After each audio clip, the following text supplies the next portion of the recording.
आज है 29 सितंबर और हम शुरू करते हैं आज के करंट अफेयर। पहला है प्रधानमंत्री गरीब कल्याण अन्न योजना। ये स्कीम 2020 में शुरू की गई थी, ठीक है, अप्रैल 2020 में जब कोविड आया था उसके बाद ये स्कीम लॉन्च की गई थी। और इसका जो लास्ट डेट था वो सितंबर 2022 था, ठीक है, ख़त्म हो रही थी। इसको 3 महीने का एक्सटेंशन दिया गया, अक्टूबर से दिसंबर तक का, मतलब 2022 दिसंबर तक की चलेगी। और इस स्कीम के अंतर्गत जो भी बेनिफिशरीज हैं नेशनल फूड सिक्योरिटी एक्ट 2013 के, उनको 5 किलो अनाज, मतलब हर व्यक्ति को 5 किलो अनाज हर महीने मिलता है, ठीक है।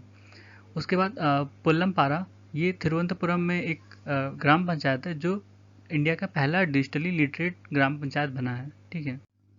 उसके बाद है वर्ल्ड ग्रीन इकोनॉमी समिट हो रहा है वर्ल्ड ट्रेड सेंटर दुबई में, ठीक है। वहाँ पे बताया गया कि इंडिया पहला ऐसा देश है जिसने अपना कूलिंग एक्शन प्लान बनाया है, ठीक है।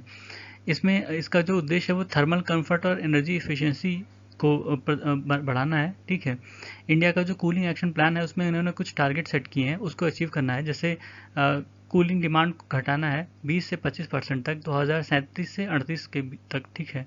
और जो रेफ्रिजरेंट की डिमांड होती है उसको 25% से 30% तक घटाना है 2037-38 तक, ठीक है। उसके बाद जो कूलिंग और उसके रिलेटेड एरियाज़ हैं उनको रिकॉग्नाइज़ करना है।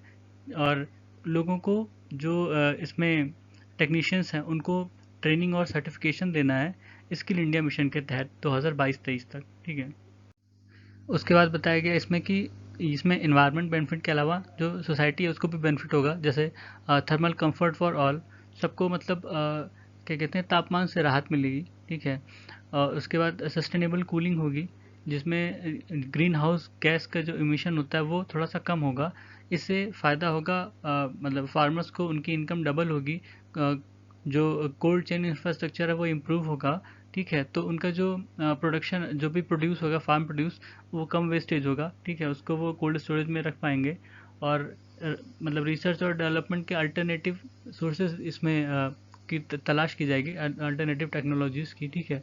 तो उसके जो इनोवेशंस हैं उनमें थोड़ा सा इन्वेस्टमेंट किया जाएगा। उसके बाद हैं एडवोकेट आर वेंकट रमानी जी। इनको भारत का अटॉर्नी जनरल नियुक्त किया गया है।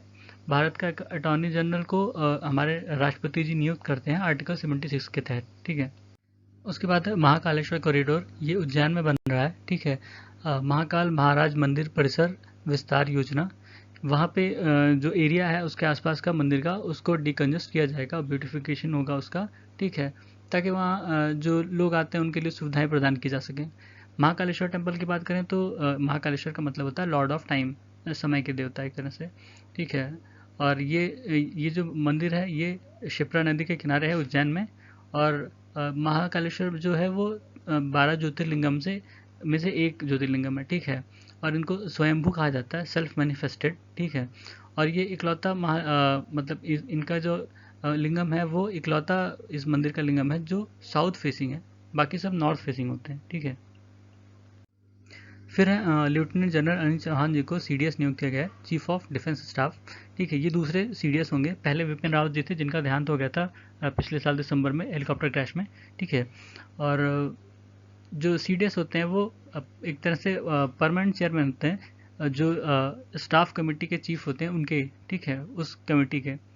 और ये जो है डिपार्टमेंट ऑफ मिलिट्री अफेयर्स में भी चीफ सेक्रेटरी होते हैं।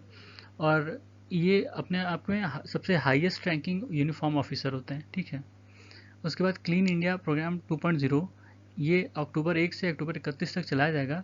डिपार्टमेंट ऑफ यूथ अफेयर्स, जो मिनिस्ट्री ऑफ यूथ अफेयर्स और स्पोर्ट्स के अंदर में आती है, ठीक है। इसमें इसका उद्देश्य है जो वेस्ट मटेरियल है उनको कलेक्ट किया जाएगा, और स्पेशली जो सिंगल यूज़ प्लास्टिक हैं, और लोगों को अवेयर किया जाएगा। इसके लिए कई सारे स्थान मतलब चुने गए हैं जो हॉट स्पॉट माने जाते हैं, जहाँ पे ज़्यादा कूड़ा मिलता है, जैसे अस्पताल हो गया या कोई और बस अड्डा हो गया, रेलवे स्टेशन हो गया, ठीक है, ऐसी जगह हैं। फिर है पोटाश, जो कि पोटेशियम का सोर्स होता है। और ये दोनों ही फर्टिलाइज़र में यूज़ होता है, एमओपी और एनपीके फर्टिलाइज़र में। एमओपी का मतलब होता है मुरिएट ऑफ पोटैश, ठीक है। और एनपीके मतलब नाइट्रोजन, फॉस्फोरस और पोटेशियम, ठीक है। इंडिया का जो रिक्वायरमेंट है पोटैश का वो इंपोर्ट से पूरा होता है, ठीक है। पूरा पूरा हम इंपोर्ट कराते हैं, हमारे यहाँ बनता नहीं है, ठीक है। करीब 40 लाख मेट्रिक टन जो एमओपी है वो हम इंपोर्ट कराते हैं। और एक कंपनी है कानपोटैक्स, ये कानपोटैक्स जो है ये कनाडा की कंपनी है और दुनिया की कह सकते हैं कि एक सबसे बड़ी कंपनी है जो पोटैश का एक्सपोर्ट करती है ग्लोबली। ठीक है, इंडिया की 2 कंपनीज़ ने इसके साथ मेमोरेंडम ऑफ अंडरस्टैंडिंग साइन किया है पोटैश के लिए। ठीक है, उसके बाद है इंडिया और नीदरलैंड ने एक bilateral fast track mechanism sign किया है।